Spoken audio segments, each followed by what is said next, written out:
तो समान अध्ययन के अंतर्गत जो आपका अगला टॉपिक है वो है आंग्ल मैसूर युद्ध। ये इतिहास का टॉपिक है और आप जैसा कि देख रहे हैं मैं रैंडम टॉपिक आपके उठा रहा हूं और ये सारे टॉपिक में जो इंपॉर्टेंट चीजें हैं वो मैं आपको बताऊंगा। मैं एक्सेस बहुत सारी इंफॉर्मेशन नहीं दूंगा, एग्जाम में पूछे जाने वाली ही इंफॉर्मेशन आपको दूंगा। इनका डिटेल नहीं करने वाले हम परीक्षा के दृष्टिकोण से समझने वाले हैं। प्रारंभिक परीक्षा से जुड़े हुए जितने भी तथ्य आपके आते हैं वो सारे कवर करने वाले हैं। तो एक इतिहास का टॉपिक होगा, फिर भूगोल का टॉपिक, फिर राज्य व्यवस्था का टॉपिक, फिर आपका अर्थव्यवस्था का, जीव विज्ञान का एक टॉपिक, और जितने फैक्ट करा दूं, मतलब एक सेशन आप मान के चलो कि फैक्ट ही फैक्ट है, तथ्य ही तथ्य हैं, और इत्मीनान से आपके अंदर आत्मसात होते जाएंगे। तो बस मेरे साथ रेगुलर बने रहना है, कंटिन्यूअस, ठीक है। तो आंग्ल मैसूर युद्ध आपके टोटल 4 हुए हैं। मैंने जैसा कि आपको बताया था कि जब अंग्रेज भारत आए तो भारतीय रियासतों से इन्होंने क्या किया, कई सारे युद्ध किए, है ना। एक चीज और यहां पे थोड़ा सा एक छोटा सा कॉन्सेप्ट बता देता हूं। देखिए, जब अंग्रेज भारत में आए, आप लोगों ने क्रिकेट देखा होगा और क्रिकेट में त्रिकोणीय श्रृंखला होती है ना। त्रिकोणीय श्रृंखला मतलब 3 टीमें मिलकर के लड़ती हैं। कुछ वैसी स्थिति मान के चलते हैं। एक तो अंग्रेज थे, मतलब यहां पे पहले से ही देसी रियासतें बहुत सारी थी, है ना। बहुत सारी देसी रियासतें थी, बहुत सारी देसी रियासतें थी आपकी, ठीक है। अंग्रेज थे आपके दूसरी तरफ, और कुछ यूरोपीय कंपनियां आ गई थी भारत में, यूरोपीय कंपनियां आ गई थी, ठीक है। यूरोपीय कंपनी आ गई थी, लाइक आपके फ्रेंच आ गए थे, है ना, पुर्तगाली आ गए थे, पुर्तगाली आ गए थे, सबसे पहले तो यही आए थे। ऐसे करके डेनिश आ गए थे, स्वीडिश आ गए थे, है ना, डेनमार्क के लोग आ चुके थे, काफी सारे। तो अब ये अंग्रेजों ने पहले टारगेट किसको किया, पहले टारगेट इनको किया कि इनको बाहर किया जाए। वेदारा का, वांडीवास का, ये सब युद्धों से इनको बाहर किया। पहले तो ये आपस में पूरी तरीके से अंग्रेजों ने अपना वर्चस्व स्थापित करने की कोशिश की, और इसके बाद फिर इनके साथ लग गए देसी रियासतों के साथ। आप देखते हैं 1757 में जो है प्लासी होता है, फिर प्लासी के बाद जो है बक्सर होता है, और बक्सर के बाद फिर धीरे धीरे पूरे भारत को इन्वेड करना चालू करते हैं। इससे पहले, प्लासी से पहले आप देखिए कर्नाटिक वार हुए थे, मैं कर्नाटिक वार बाद में बताऊंगा। तो ये देसी रियासतों में एक आपका ये बहुत लंबा चला। मैंने आपको बताया कोई भी एक युद्ध में लड़ाई नहीं लड़े, मल्टीपल युद्ध करते थे। अंग्रेजों का सिंपल सा फॉर्मूला था, युद्ध को पहले छेड़ दो, और छेड़ने के बाद जैसे इनको लगता था कि इनकी स्थिति कमजोर हो रही है या कुछ भी हो रहा है, तो क्षमा प्रार्थना, यानी कि एक ट्रीटी, युद्ध होगा संधि होगी, युद्ध होगा संधि होगी, युद्ध होगा संधि होगी, युद्ध होगा संधि होगी, और अंत में अंग्रेज जीत जाएंगे। यह चीज भारतीय नहीं समझ पाए। क्यों? क्योंकि अंग्रेजों के पास डिप्लोमेटिक रिलेशन, मतलब एक तरीके से कूटनीति का सहारा लेना, येन केन प्रकारेण साम दाम दंड भेद कैसे भी करके भारत को अपने उपनिवेश के तौर पे, अपने साम्राज्यवाद के तौर पे स्थापित करना था। और कंपनी थी चूंकि शुरुआत में, तो कंपनी का काम यही था, जितने क्षेत्रों को जीत लेंगे उतने क्षेत्रों में व्यापार कर पाएंगे हम वहां पे। तो ये येन केन प्रकारेण इन्होंने खूब यहां पे लूट खसोट की है, युद्ध किए। तो 4 आंग्ल मैसूर युद्ध हुए हैं। मैच द फॉलोइंग में एक क्वेश्चन आपका पूछा जाता है। कैसे पूछते हैं? मैच द फॉलोइंग में, ठीक है। तो 4 आंग्ल मैसूर की मैं यहां पे डेट बता रहा हूं, आप एग्जैक्ट सारे लिखते जाइएगा। पहला जो फर्स्ट आंग्ल मैसूर युद्ध हुआ है, यह हुआ 1767 से 1769। मैं इसकी पृष्ठभूमि नहीं बताने जा रहा हूं कि पहले वाडियार राजवंश था, वाडियार राजवंश मैसूर क्षेत्र में था, मैसूर लाइक जो आधुनिक कर्नाटका वाला रीजन है ना। और बाद में जो है, मतलब यहां पे वाडियार राजवंश में एक पर्सन थे चिक्का कृष्णराज वाडियार। बाद में जो है वहीं पर हैदर अली, उसी सेना में एक सैनिक था, बाद में जो है अपनी प्रशासनिक कौशल और सैन्य रणनीति के बल पे मैसूर का शासक बन जाता है हैदर अली। फिर जो है अंग्रेजों से, ये सब चीजें अभी नहीं बताऊंगा, ये कभी किसी अन्य सेशन में हम लोग इसको डिस्कस कर लेंगे कि मैसूर की कहानी क्या है, और यह डिटेल क्लासेस में आप इन चीजों को पढ़ते हैं। यहां पर मैं केवल आंग्ल मैसूर युद्ध बताऊंगा। पहला आंग्ल मैसूर युद्ध जो हुआ वो हुआ 1767 से 1769 में, ठीक है, 1769 में। इससे पहले मैंने आपको क्या बताया था? आंग्ल मराठा पूरा बताया था। मैच द फॉलोइंग में पूछता है आंग्ल मैसूर युद्ध, ये अलग है। हैदर अली, टीपू सुल्तान, इनका नाम आप सभी ने देखा होगा, है ना। तो पहला आंग्ल मैसूर कब हुआ? 1767 से 1769। और इस युद्ध में, है ना, एक तरीके से देखा जाए तो जो है हैदर अली की कूटनीतिक जीत ही होती है, हैदर अली जीतता है। और अंतोगत्वा ये जो है आपका युद्ध था, इसमें जो है एक संधि होती है। युद्ध के परिणाम के तौर पे आप देखें तो 4 अप्रैल 1769 को एक संधि होती है जिसको मद्रास की संधि कहते हैं। मद्रास की संधि से यह युद्ध रुक जाता है। तो एक संधि होती है मद्रास की संधि। जब कभी भी युद्ध होगा तो वहां पे संधि होगी। बस ये ध्यान रखना है, कोई ना कोई संधि होगी, संधि भी पूछता है, तो इसलिए अल्टीमेट आपको पता होना चाहिए 4 अप्रैल 1769। ठीक है, पहला आंग्ल मैसूर युद्ध 1767 से 1769 और मद्रास की संधि के साथ ये समाप्त हो जाता है। इसके बाद है दूसरा आंग्ल मैसूर युद्ध, सेकंड जो आपका हुआ, सेकंड की समयावधि है 1780 से 1784। इसमें हैदर अली की मृत्यु हो जाती है 1784। इसके बाद इसका बेटा टीपू आता है, टीपू सुल्तान, है ना, टीपू सुल्तान आता है। अब इसमें हैदर अली को आपको पता है कि अंग्रेज जो है इसमें मराठों का, निजाम का, इन सब का गठबंधन जो है हैदर अली के जो है खिलाफ कर रहे थे, और 7 दिसंबर 1782 को इसमें हैदर अली की मृत्यु हो जाती है। टीपू सुल्तान जो है आकर के इस पूरे युद्ध को संभालता है, लेकिन अंतोगत्वा जो है ये जो है पूरा का पूरा एक तरीके से जो पूरा युद्ध होता है, इस युद्ध के यदि हम परिणाम की बात करें तो अंतोगत्वा इसमें भी एक संधि होकर के ये युद्ध आपका समाप्त हो जाता है, और ये संधि होती है मंगलुरु की संधि।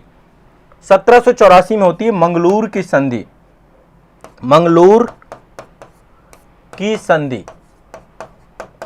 ये कब होती है आपकी? 1784 में। आप लिखते जाना, सभी लोग लिखते जाना। हाँ, वेरी गुड, बहुत बढ़िया बेटा। 1780 से 1784 है, 82 नहीं है। 1784 में आपकी मंगलुरु की संधि होती है। ठीक है, मंगलुरु की संधि। ठीक है, और युद्ध एक तरीके से देखा जाए तो ओवरऑल कोई निर्णय में नहीं पहुंचता है। ठीक है, इस संधि के तहत दोनों जो है अपने जीते हुए क्षेत्रों को वापस कर देते हैं। ठीक है, अब इसके पीछे की कहानी बहुत बड़ी है, बहुत डिप्लोमेटिक है, वो अभी यहां पे डिस्कस नहीं करने वाले, नहीं, टाइम बहुत लग जाएगा।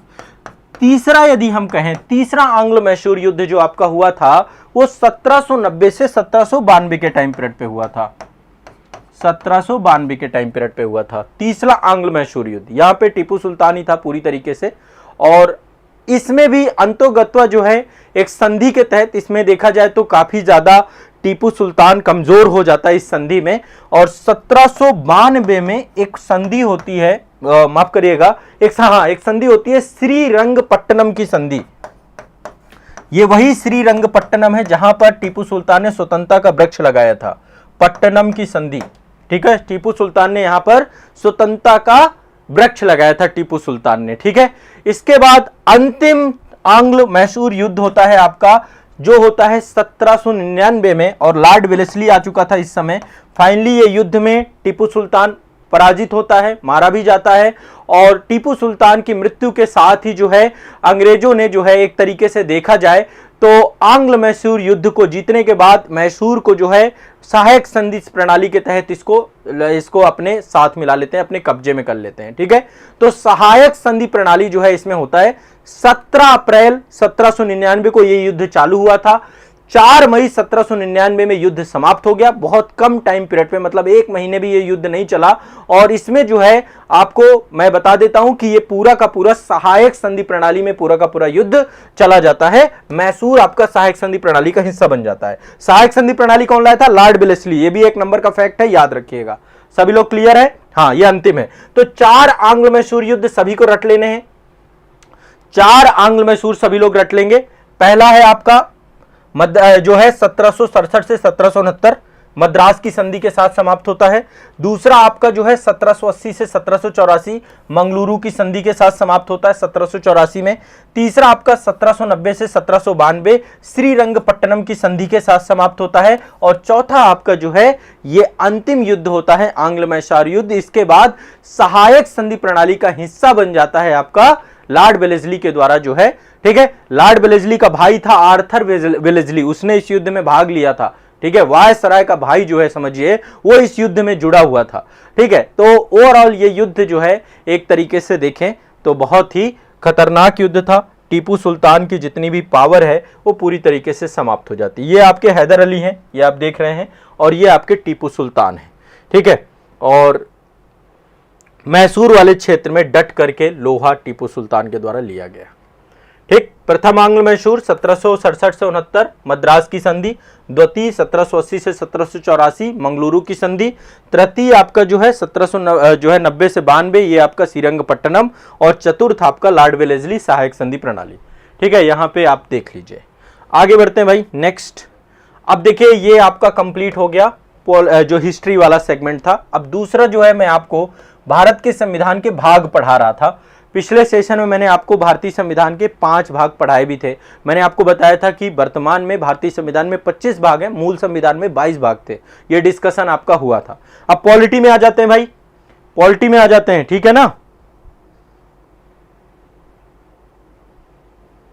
हाँ, अब पॉलिटी में आ जाते हैं सभी लोग पूरी तरीके से पॉलिटी वाले टॉपिक पे। अब ये हिस्ट्री कंप्लीट ऐसे ही पढ़ेंगे, देखो बहुत ज्यादा डिटेल नहीं, बहुत सिलेक्टिव एग्जाम व्यू पॉइंट से बस ऐसे ही पढ़ना है, बहुत ज्यादा चीजों में नहीं फंसना है, नहीं तो फिर फंस के रह जाएंगे। क्लियर है ना, ठीक है। तो भारतीय संविधान के भाग मैंने आपको बताया था कि टोटल 22 भाग थे जब संविधान बना था, 8 अनुसूचियां थीं और जो है आपके 395 आर्टिकल थे। वर्तमान में ये भागों की संख्या 25 हो चुकी है, अनुसूचियों की संख्या 12 हो चुकी है, आर्टिकल अभी भी 395 है। कल आपने देखा होगा एक नया संविधान संशोधन विधेयक लाया गया, 128वां संविधान संशोधन विधेयक। ये तो अभी विधेयक है ना। विधेयक जब पारित हो जाएगा, मान लीजिए संविधान संशोधन विधेयक लोकसभा में अभी प्रस्तुत किया गया है ना, जो है महिला आरक्षण को लेकर के 33% रिजर्वेशन लोकसभा और विधानसभा में देने को लेकर के, तो फिर इसकी एक नंबरिंग आ जाएगी। जब ये पास होगा तो फिर इसको प्रॉपर नंबर मिलेगा कि 107वें नंबर का है कि 108वें नंबर का है, तब। अभी तो विधेयक की लिस्ट है ना, कई सारे संविधान संशोधन विधेयक आते रहते हैं। तो इसको लेकर एक डिटेल वीडियो आज मैंने आजाद इस एकेडमी में आप लोगों को भेजा भी है, आप लोग एक बार देख लीजिएगा। महिला आरक्षण को लेकर के जो भी बिल आया है, जब बिल पारित हो जाएगा तो भी मैं आपको डिटेल में फिर डिस्कस कर लूंगा, ठीक है। मैं आपको देखो समय समय पे आजाद इस एकेडमी में काफी सारे वीडियोज आपको देता रहता हूं। उसकी मैंने करंट अफेयर्स की प्लेलिस्ट भी बना रखी है, करंट अफेयर्स विशेषांक के नाम से। तो वहां पर आप इंटरेस्टिंग टॉपिक रहते हैं जो चर्चा में है, जो आपके एग्जाम के दृष्टिकोण से जरूरी हैं, उनको मैं कंप्लीटली डिटेल एक्सप्लेनेशन करता हूं, तो एक बार उनको जरूर देखा करिए, ठीक है। चलिए, तो यहां पे आपका ये संविधान के आगे के भाग अब पढ़ेंगे। देखिए 5 भाग तक पढ़ा चुका था मैं आपको। पहला भाग मैंने आपको बताया था संघ और राज्य क्षेत्र है ना, आर्टिकल 1 से 4 तक। दूसरा भाग नागरिकता बताया था 5 से 11 तक।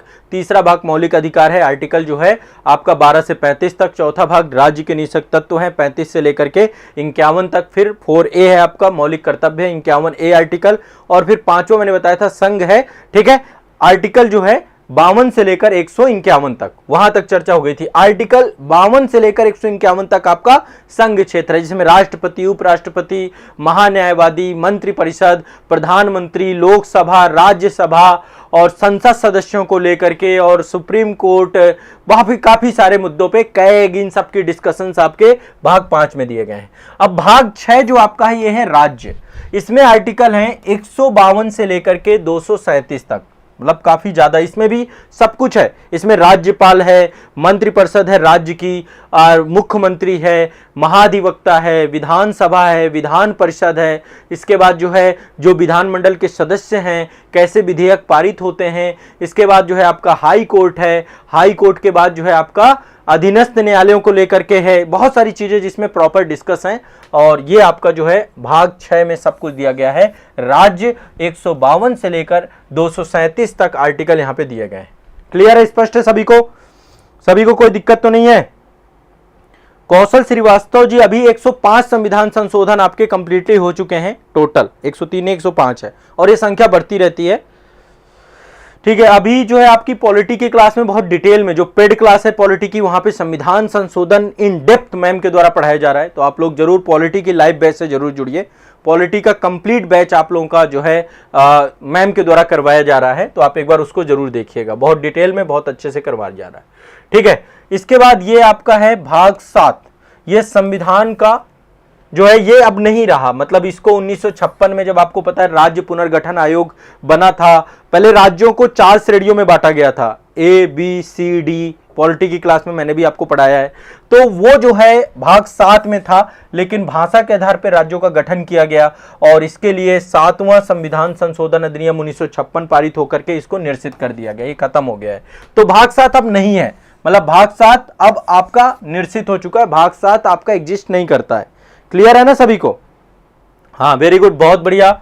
इसी तरीके से अगला देखिए भाग 8 जो है आपका, ये है संघ राज क्षेत्र, जो हमारे केंद्र शासित प्रदेश है ना, केंद्र शासित प्रदेश दिल्ली हो गया, पुदुचेरी हो गया, जम्मू कश्मीर हो गया, आपका लद्दाख हो गया, दादरा नगर हवेली और दमन हो गया। टोटल 8 हैं आपके अभी इस समय यूटी। कितने यूटी हैं? 8 यूटी हैं।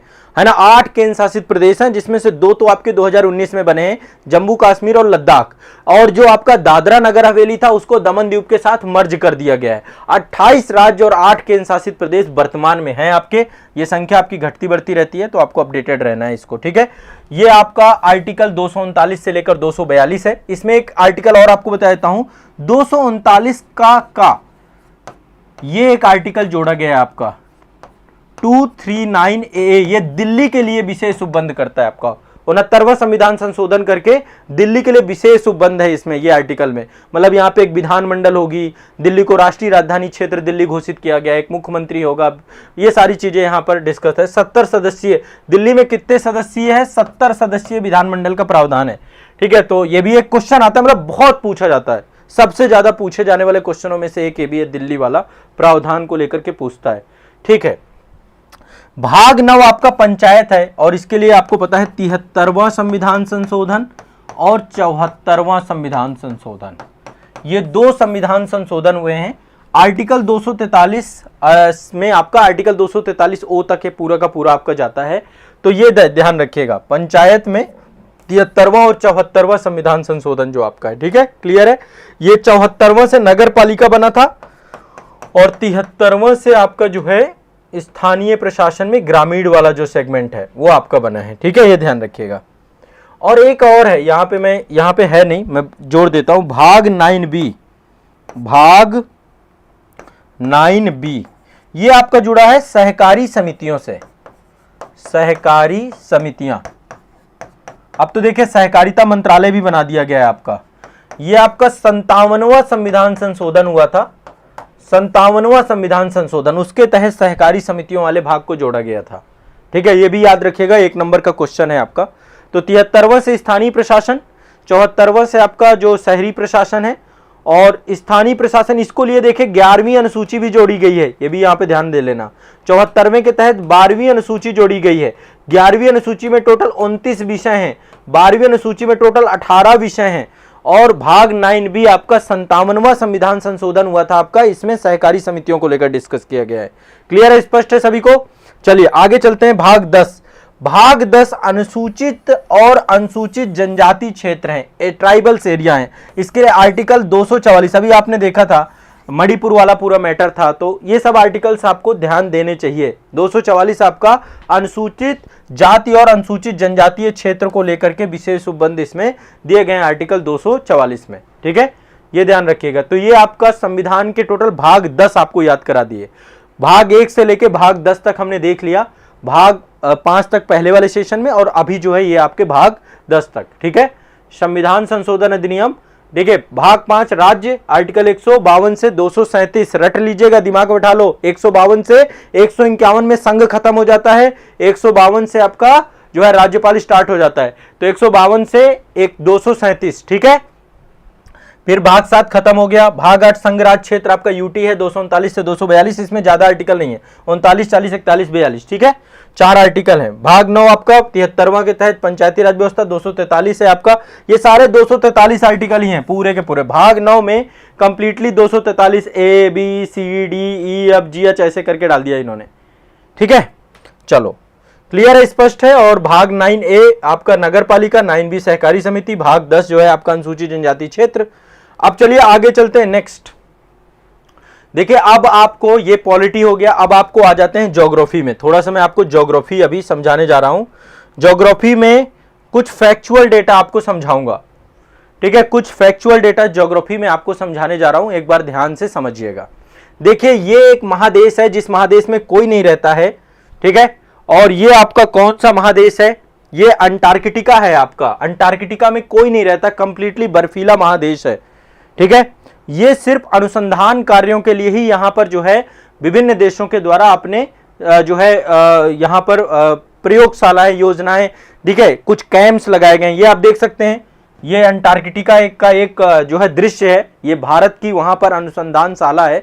तो यहां पे भारत की कई सारी अनुसंधानशालाएं हैं।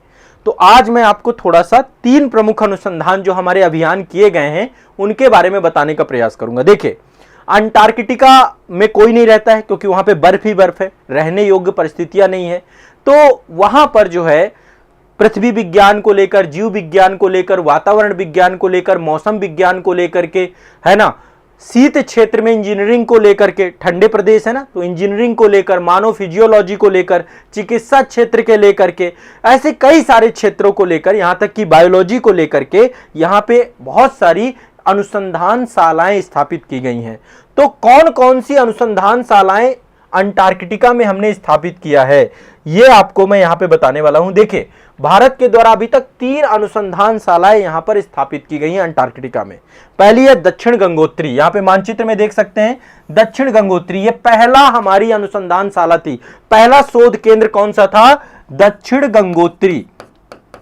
गंगोत्री नाम देखिए कितना शानदार है, दक्षिण गंगोत्री, क्योंकि दक्षिण में है आपका ये, तो दक्षिण में ही ये पूरा का पूरा शोध केंद्र यहां पे बनाया गया था। ये कब बनाया गया था आपका? 1983 में, 1983-84 में बनाया गया था। लेकिन फिर कहते हैं यहाँ पे काफी परिस्थितियां सामान्य नहीं रहती हैं और ऐसे में 1990-91 में ये पूरा का पूरा शोध केंद्र जो है दफन हो गया। ठीक है, तो ये आपका बनाया गया था 1983-84 में, लेकिन फिर फाइनली ये जो है आपका डिस्ट्रॉय हो गया है दक्षिण गंगोत्री। जब ये डिस्ट्रॉय हो गया, उससे पहले ही सरकार के द्वारा दूसरा शोध केंद्र बनाया गया जिसका नाम है मैत्री। इसके जस्ट बगल में ही एक शोध केंद्र है मैत्री। ठीक है, मैत्री कब बनाया भारत सरकार ने? मैत्री भारत सरकार ने बनाया 1988 में, 1988 में। डेट थोड़ा सा याद रखिएगा। दूसरा है मैत्री अनुसंधान केंद्र, यहां पे विभिन्न देशों के अनुसंधान केंद्र है। और देखो, जो वर्ल्ड ज्योग्राफी वाली मेरी क्लासेस रहती है ना, वहां पे मैंने अंटार्कटिका को आपको इन डेप्थ पढ़ाया है ना, कि यहाँ पे कौन कौन से पर्वत शिखर हैं, पर्वतमालाएं, किस क्षेत्र को किस देश के द्वारा, जो भी परीक्षा उपयोगी जानकारी है, इसका वीडियो आपके यूट्यूब पे भी उपलब्ध है, आप लोग वहां पे भी देख सकते हैं। अंटार्कटिका पे सेपरेट वीडियो मैंने बना रखा है, बट फिर भी ये आपके एग्जाम ओरिएंटेड आपको 3 अभियान में बताने जा रहा हूं। तो दूसरे स्टेशन का नाम है, ठीक है, दूसरा स्टेशन कौन सा है? मैत्री। और लेटेस्ट स्टेशन है, इसका नाम है भारती। ये 2012 में बनाया गया, 2012 में बनाया गया। ठीक है, पहला दक्षिण गंगोत्री है, दूसरा मैत्री है, तीसरा भारती है। ये तीनों शोध केंद्र में से अभी 2 शोध केंद्र आपके संचालित हैं, मैत्री और भारती। ये तो आपका पूरी तरीके से डिस्ट्रॉय हो गया। कुछ इस तरीके से ये शोध केंद्र होते हैं, ये देखिए आप, कुछ इस तरीके से शोध केंद्र होते हैं। और यहां से जो है हमारे जो वैज्ञानिक हैं वो यहाँ पे रिसर्च स्टेशंस पे होते हैं और यहां से संपर्क होता है प्रॉपर। और यहाँ पे जो भी अनुसंधान कार्य चल रहा होता है समुद्र विज्ञान को लेकर के, क्योंकि ये पूरी तरीके से चारों तरफ से समुद्र से घिरा हुआ है ना, जीव विज्ञान को लेकर, पृथ्वी विज्ञान को लेकर के, है ना, वातावरण विज्ञान को लेकर, मौसम विज्ञान को लेकर, शीत क्षेत्र में, ठंडे क्षेत्रों में जो है इंजीनियरिंग संचार को लेकर, मानव फिजियोलॉजी को लेकर, चिकित्सा क्षेत्र में अनुसंधान को लेकर।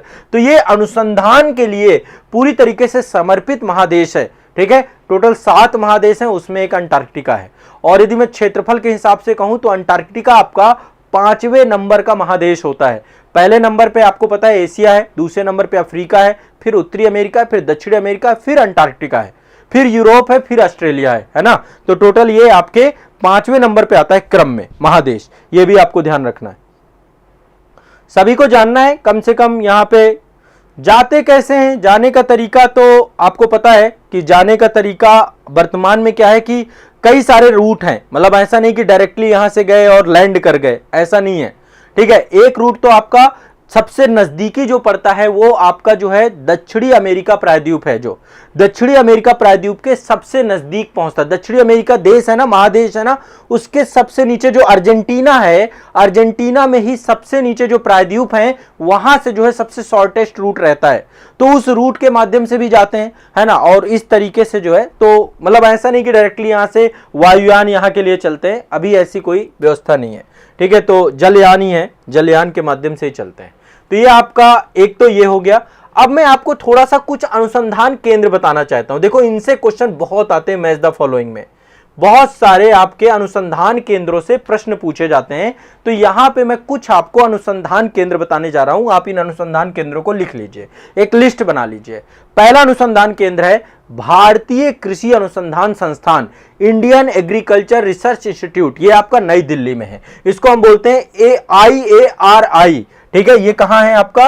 नई दिल्ली में। कहां पे है आपका? नई दिल्ली में। ठीक है, Indian agriculture research institute new Delhi, कहां पर है आपका? ये इंडियन एग्रीकल्चर रिसर्च इंस्टीट्यूट नई दिल्ली में आपका है। ठीक है, IARI। ठीक है, पहला तो ये हो गया आपका। दूसरा चलते हैं, दूसरा है आपका, ठीक है, ये वही है आपका, नई दिल्ली में है। पहले तो इसको याद कर लीजिए, बस इतना रफली याद करना है, ये आपके पूछे जाते हैं। दूसरा ये आपका करनाल में पड़ता है, राष्ट्रीय डेयरी अनुसंधान संस्थान। ठीक है, ये हरियाणा में है आपका, राष्ट्रीय डेयरी अनुसंधान संस्थान करनाल में। इससे भी क्वेश्चन पूछा जाता है। National dairy research institute Karnal में पड़ता है। कहां पड़ता है? करनाल, हरियाणा में। याद कर लीजिए, सभी को याद करना है। मैच द फॉलोइंग ये प्रश्न आ जाते हैं, तो ये आपको याद रख लेना है। राष्ट्रीय डेयरी रिसर्च इंस्टीट्यूट कहां पड़ता है? करनाल, हरियाणा में। चर्चा में भी रहते हैं टाइम टू टाइम पे। इसके बाद एक है आपका भारतीय पशु चिकित्सा अनुसंधान संस्थान। ठीक है, भारतीय पशु चिकित्सा संस्थान, इंडियन वेटनरी रिसर्च इंस्टीट्यूट, ये आपका पड़ता है इज्जत नगर पे। कहां पड़ता है? इज्जत नगर में पड़ता है आपका। ठीक है, भारतीय पशु चिकित्सा अनुसंधान संस्थान। ठीक है, ये आपको ध्यान रखना है। इसके बाद अगला जो आपका है, ये है आपका अगला इंस्टीट्यूट है केंद्रीय मत्स्यिकी शिक्षा संस्थान। केंद्रीय मत्स्यिकी शिक्षा संस्थान। ठीक है, केंद्रीय मत्स्यिकी शिक्षा संस्थान, central institute of fisheries education, जो मत्स्य क्षेत्र को लेकर के रिसर्च इंस्टीट्यूट कराता है, तो ये आपका पड़ता है मुंबई में। कहां पड़ता है ये? मुंबई में। ये टोटल 4 अनुसंधान संस्थान अभी आपको याद कर लेने हैं। आगे मैं आने वाली लिस्ट में और डिटेल में और सारे करवाऊंगा। थोड़े थोड़े करके याद करने हैं, एक साथ ही याद नहीं होते हैं। मैच द फॉलोइंग क्वेश्चन पूछा जाता है। देखो, कृषि अनुसंधान संस्थान से क्वेश्चन कई बार पूछा जा चुका है आपका। ठीक है, नई दिल्ली में है आपका। ठीक है, ध्यान रखिएगा। राष्ट्रीय डेयरी जो है आपका, एक करनाल में पड़ता है, राष्ट्रीय dairy, national dairy research institute Karnal में।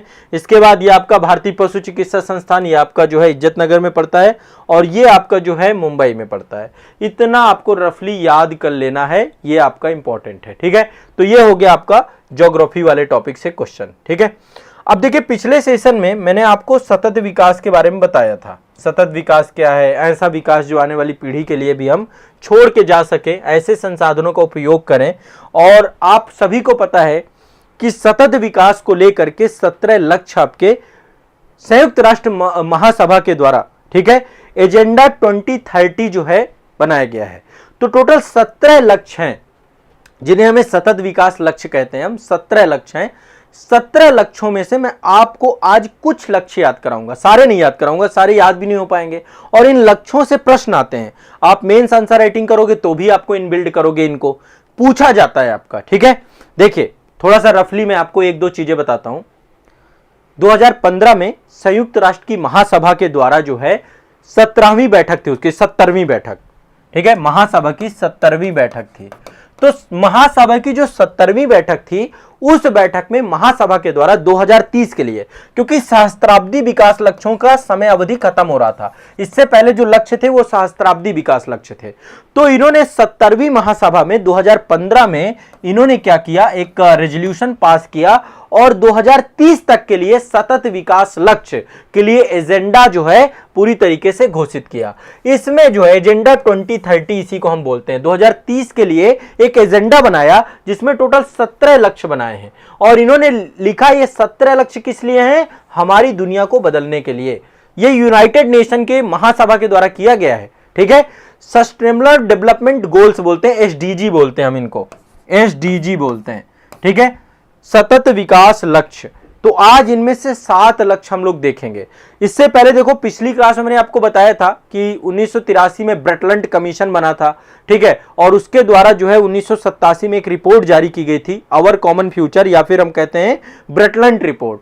उसी के द्वारा पहली बार बोला गया था धारणीय विकास, सतत विकास, है ना। ब्रेटलैंड रिपोर्ट की, आयोग की रिपोर्ट के आधार पर यह क्वेश्चन कई बार पूछा जाता है। और कभी भी सतत विकास में आप आंसर राइटिंग करिए तो ब्रेटलैंड रिपोर्ट को जरूर आप कोट करिए। बताइए कि 1983 में पर्यावरण विकास पर विश्व आयोग बनाया गया था, जिसको हम ब्रेटलैंड कमीशन कहते हैं। उसके द्वारा 1987 में अपनी रिपोर्ट जारी की गई, और उसी रिपोर्ट में जो है आने वाली पीढ़ी अपनी आवश्यकताओं को पूरा कर सके, उस पे जो है उसने सतत विकास की बात कही थी, और यहीं से सतत विकास की अवधारणा आई थी आपकी।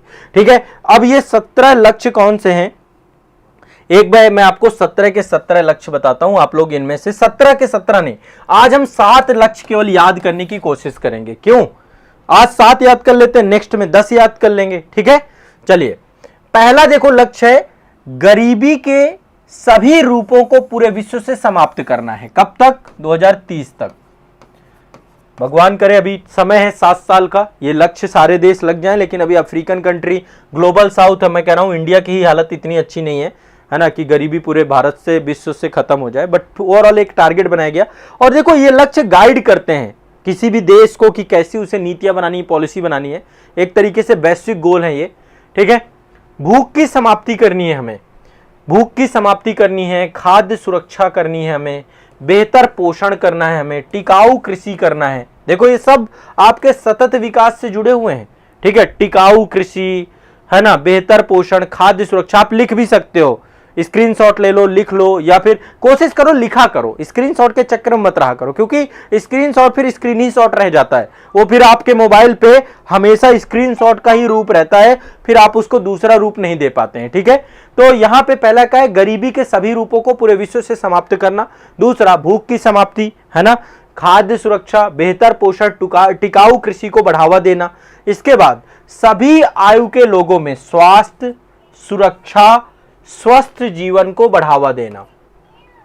ठीक है, यह ध्यान रखना है। सभी को क्या ध्यान रखना है? सभी आयु के लोगों में स्वास्थ्य, सुरक्षा और स्वस्थ जीवन को बढ़ावा देना है। सभी आयु के लोगों में स्वास्थ्य, सुरक्षा और स्वस्थ जीवन को बढ़ावा देना है।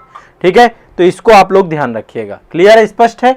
इसके बाद समावेशी, न्याय संगत और गुणवत्तापूर्ण शिक्षा उपलब्ध करानी है। क्या करना है? समावेशी, न्याय संगत, गुणवत्ता युक्त शिक्षा सुनिश्चित कराने के लिए सभी को सीखने का अवसर देना है। ठीक है, पहला लक्ष्य है गरीबी से जुड़ा हुआ, ऐसे याद कर लो। पहला लक्ष्य है गरीबी से जुड़ा हुआ, गरीबी। ठीक है, दूसरा लक्ष्य किससे जुड़ा हुआ है? खाद्य सुरक्षा से जुड़ा हुआ है, खाद्य सुरक्षा से दूसरा लक्ष्य। सभी लोग ध्यान रखिएगा इसको,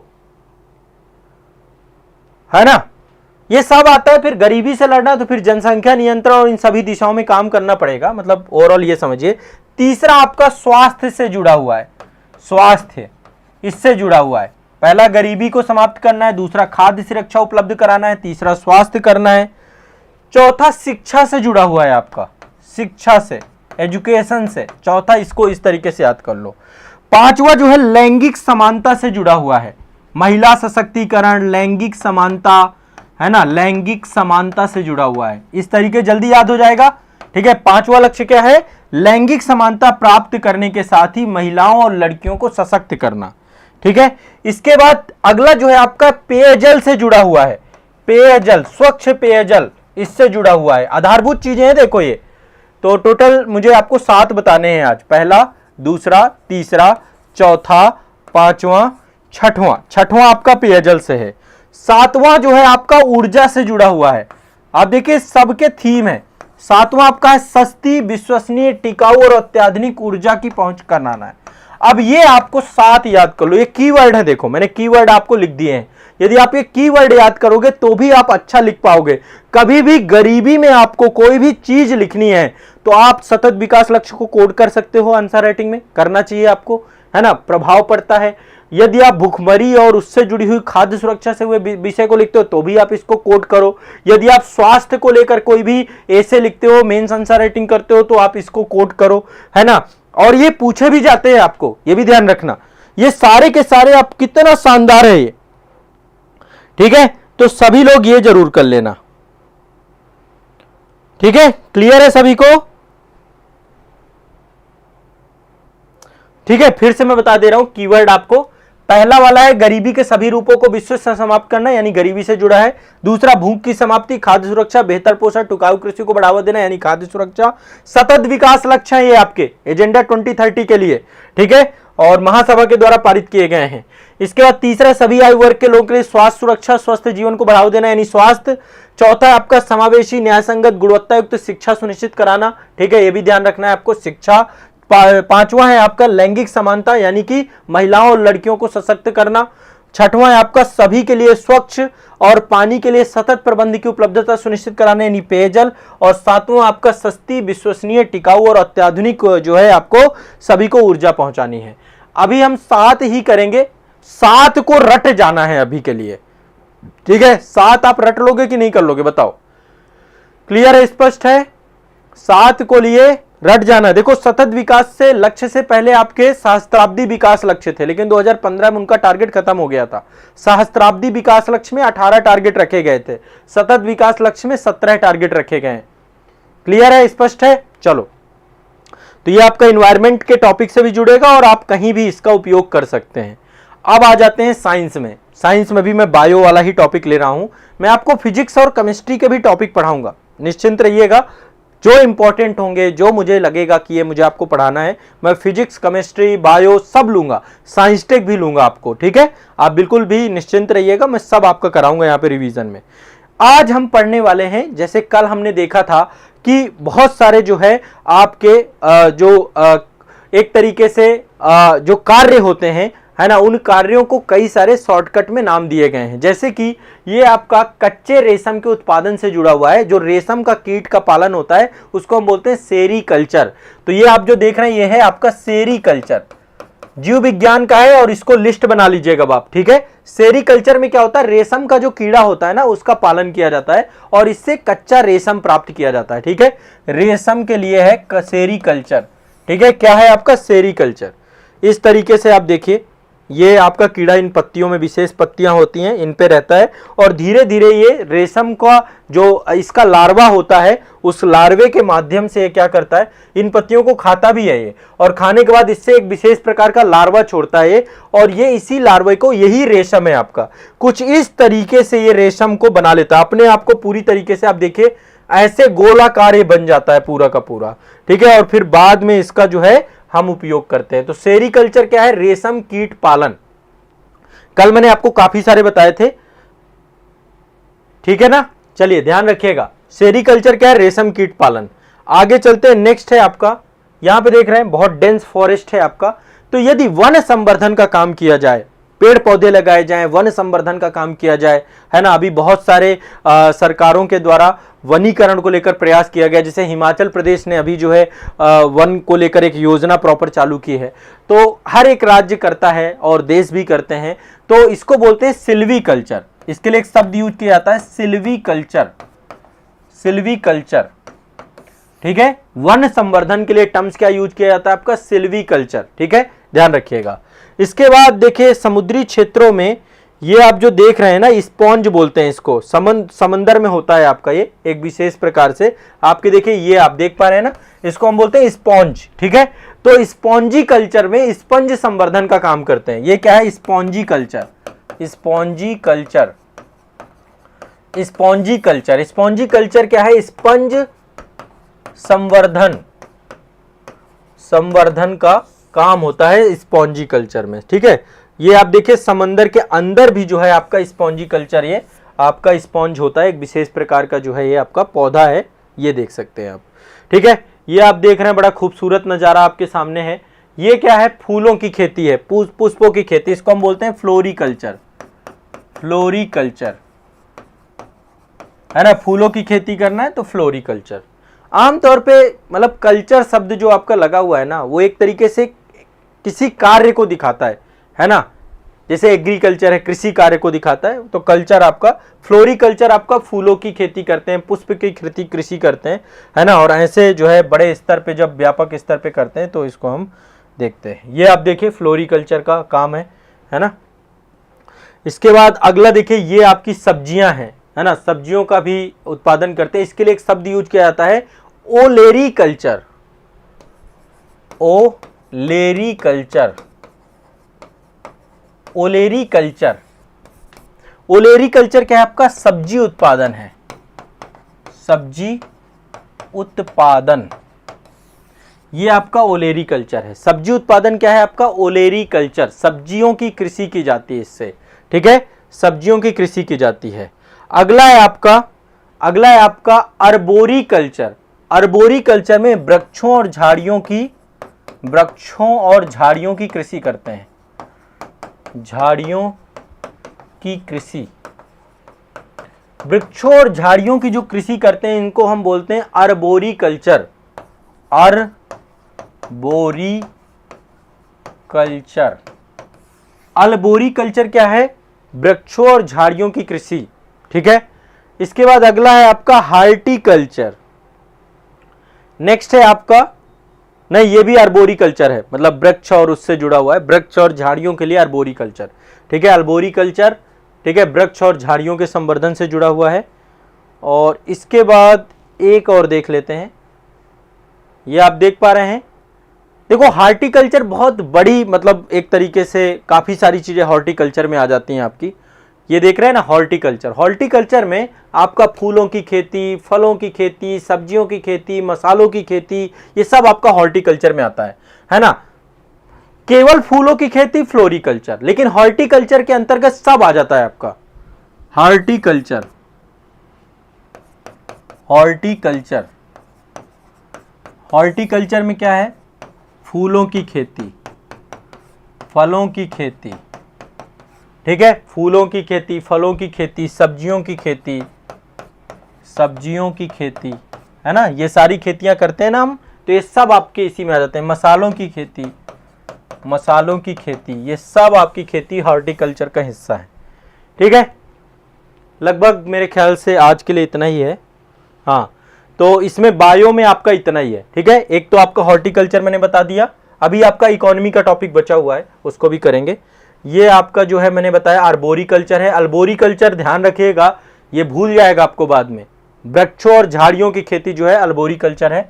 और इसके बाद ये आपका जो है, हाँ, अर्बोरिकल्चर। इसके बाद ये आपका ओलेरीकल्चर है। ओलेरीकल्चर, ओलेरीकल्चर में सब्जियों की खेती की जाती है, हॉर्टिकल्चर में सबकी खेती की जाती है, ठीक है, बड़ी अवधारणा है। उसी के अंतर्गत आपका ओलेरीकल्चर केवल सब्जियों की खेती है ना, फ्लोरिकल्चर केवल फूलों की खेती। तो कंफ्यूज मत होइएगा, क्वेश्चन आते हैं इस तरीके के, फिर कंफ्यूजन हो जाता है, ठीक है। ये आपका फ्लोरिकल्चर है ना, पूरा का पूरा फ्लोरिकल्चर है। ये आपका देखिए, ये वाला कल्चर जो है स्पॉन्जी कल्चर है आपका, ये स्पॉन्जी कल्चर स्पंज संवर्धन से जुड़ा हुआ है। और ये आपका जो है यहाँ पर ये सिल्वी कल्चर है आपका, वन संवर्धन से जुड़ा हुआ है सिल्वी कल्चर, ठीक है। और यहाँ पर आप देखिए, ये आपका जो है, ये आपका रेशम कीट है आपका, और ये मैंने आपको बताया जैसा कि ये आपका सेरीकल्चर से जुड़ा हुआ है, ठीक है। कच्चे रेशम के उत्पादन के लिए रेशम कीट का पालन किया जाता है, कच्चा रेशम इससे निकलता है, विभिन्न प्रकार के रेशम आपके होते हैं। अब चलिए आगे चलते हैं आपके भारतीय अर्थव्यवस्था वाले टॉपिक में। ये तो साइंस का टॉपिक हो गया। देखो मजा आ रहा है कि नहीं आ रहा है, एक बार कमेंट में जरूर बताया करो मुझे। कमेंट में थोड़ा सा मुझे भी हौसला मिलता है कि मैं जो पढ़ा रहा हूं वो केवल मुझे नहीं समझ में आ रहा, आपको भी समझ में आ रहा है, ठीक है। दोनों को समझ में आना चाहिए, तब तो बात बनती है, दोनों को समझ में आना चाहिए।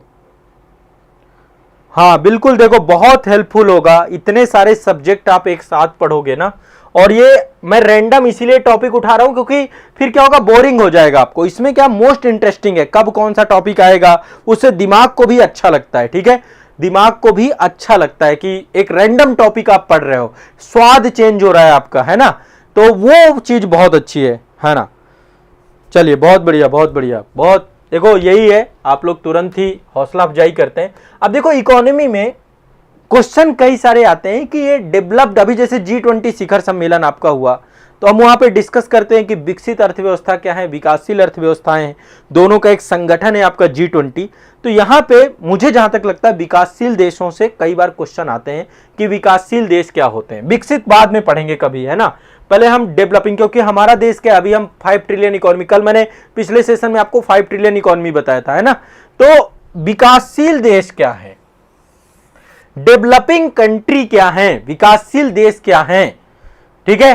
तो विकासशील शब्द जो है आपका, विकासशील अर्थव्यवस्था का शब्द क्या होता है, इसका प्रयोग किसी ऐसे देश के लिए किया जाता है जहां पे भौतिक सुखों का स्तर कम होता है, निम्न होता है, जहां पे भौतिक सुखों का स्तर निम्न हो, ठीक है, ध्यान रखना है।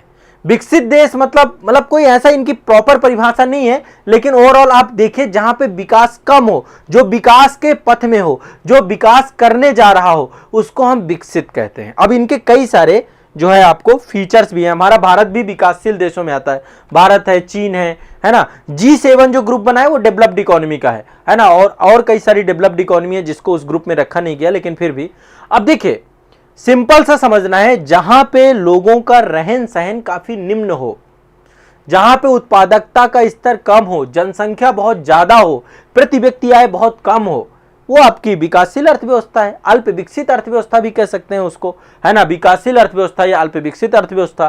तो इसके क्या गुण होते हैं? मान लो कोई क्वेश्चन आ जाता है कि भैया अल्प विकसित निम्नलिखित में से कौन से लक्षण अल्प विकसित अर्थव्यवस्था के होंगे, ये लिख लेना। विकासशील अर्थव्यवस्था के लक्षण क्या होंगे? पहले तो निम्न प्रति व्यक्ति आय होगी। प्रति व्यक्ति, अभी हमारे देश में देख लीजिए कितनी बेरोजगारी है, प्रति व्यक्ति आय, निम्न प्रति व्यक्ति आय होती है।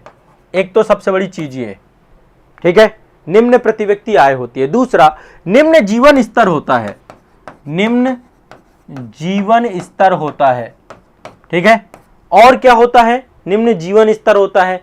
जनसंख्या वृद्धि की ऊंची दर होती है, जनसंख्या वृद्धि की ऊंची दर होती है, ऊंची दर होती है, ठीक है। जनसंख्या वृद्धि की ऊंची दर होती है। क्या होती है? जनसंख्या वृद्धि की ऊंची दर होती है। बेरोजगारी एवं अल्प रोजगार का ऊंचा स्तर होता है। बेरोजगारी बहुत ज्यादा होगी, बेरोजगारी बहुत ज्यादा होगी, ठीक है। रोजगार के अवसर बहुत कम होंगे, अल्प रोजगार होगा, वहां पे अल्प रोजगार होगा, ठीक है। कृषि क्षेत्र ज्यादा होगा, एग्रीकल्चर, मतलब कृषि का जो है एग्रीकल्चर पे ज्यादा जनसंख्या, कृषि अर्थव्यवस्था होगी, अर्थव्यवस्था होगी, ज्यादा जनसंख्या कृषि पर जुड़ी होगी, अर्थव्यवस्था। उद्योग क्षेत्र और सर्विस क्षेत्र में ज्यादा लोग डिपेंडेंट नहीं होंगे, ठीक है। पूंजी निर्माण बहुत कम होगा उस देश में, कैपिटल फॉर्मेशन बहुत कम होगा, पूंजी निर्माण, कैपिटल ही नहीं होगा, है ना। कर्ज में देश रहता है ज्यादातर, ठीक है, फिर ब्याज भरते रहो। आय की विषमता रहती है, आय की विषमता रहती है सभी जगह पे। आप भारत में ही देखिए, आय विषमता, भारत में कुछ लोगों के पास बहुत पैसा है, कुछ लोगों के पास पैसा ही नहीं है। तो कृषि प्रधान अर्थव्यवस्था, पूंजी निर्माण बहुत कम होगा, जनसंख्या बहुत ज्यादा होगी, जनसंख्या वृद्धि बहुत ज्यादा होगी, बेरोजगारी होगी, निम्न प्रति व्यक्ति आय होगी, औद्योगिक पिछड़ापन होगा, औद्योगिक पिछड़ापन होगा, औद्योगिक पिछड़ापन होगा, पिछड़ापन होगा, ठीक है, औद्योगिक पिछड़ापन होगा। और क्या होगा? तकनीकी पिछड़ापन होगा, टेक्नोलॉजी भी बहुत कम। अभी हम भी देखिए, हम भी टेक्नोलॉजी धीरे धीरे डेवलप कर रहे हैं, अभी तकनीकी पिछड़ापन है हमारे देश में भी, पिछड़ापन, अभी तकनीकी सेमीकंडक्टर और ये सब अभी बना रहे हैं धीरे धीरे, है ना। मिक्स्ड इकोनॉमी होगी, मिश्रित अर्थव्यवस्था होगी यहाँ पे ज्यादातर, मिश्रित अर्थव्यवस्था। मिश्रित अर्थव्यवस्था मैं आने वाले समय पे बताऊंगा भी आपको ये क्या होती है ना। यहाँ पे थोड़ा सा मैं आपको बता देता हूँ। मिश्रित अर्थव्यवस्था जहां पर निजी, यानी कि एक चीज ऐसे कर सकते हैं, सार्वजनिक, सार्वजनिक और निजी, ठीक है, इसको हम बोल सकते हैं समाजवादी, और दूसरा यहाँ पे शब्द बोल सकते हैं पूंजीवादी, ठीक है। इन दोनों का मिला जुला रूप देखने को मिलेगा। प्राइवेट और पब्लिक दोनों सेक्टर काम करते हैं, ठीक है। ज्यादातर हम आयात पे निर्भर रहते हैं, आयात पर निर्भरता रहती है,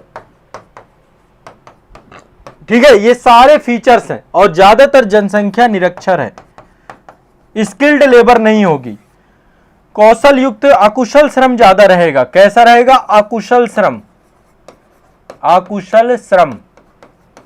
तो ये सारे लक्षण होते हैं विकासशील अर्थव्यवस्था के। बताएं कोई किसी को दिक्कत हो तो।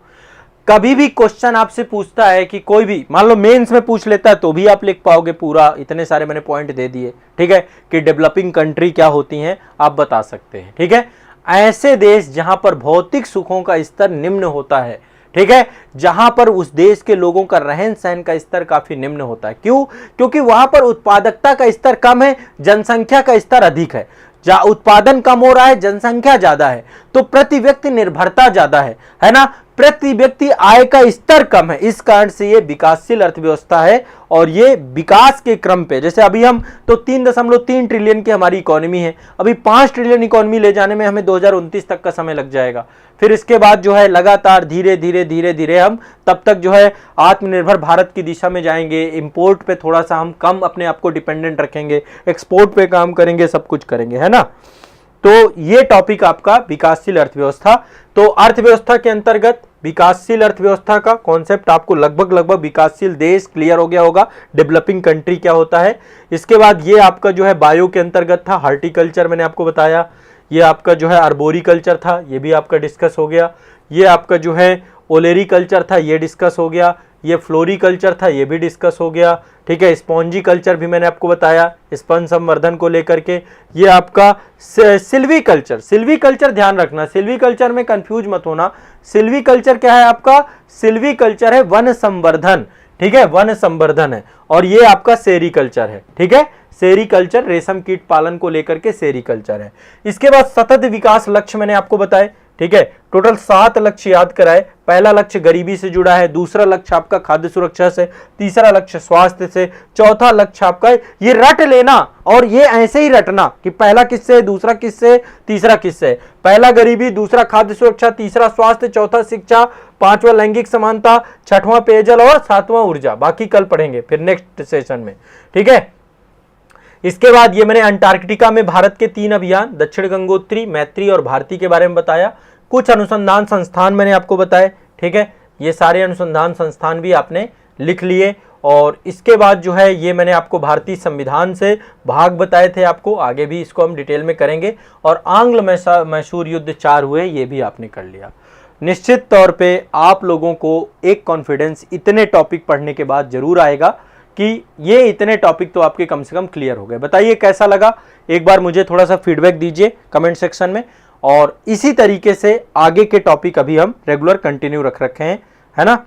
एक बार बताइए अभी तक कितना है, कमेंट सेक्शन पे जा करके एक बार कमेंट करके बताओ। जैसे जैसे पढ़ते जाओ, मजा आते जाए, बताते जाओ, ठीक है। चलिए।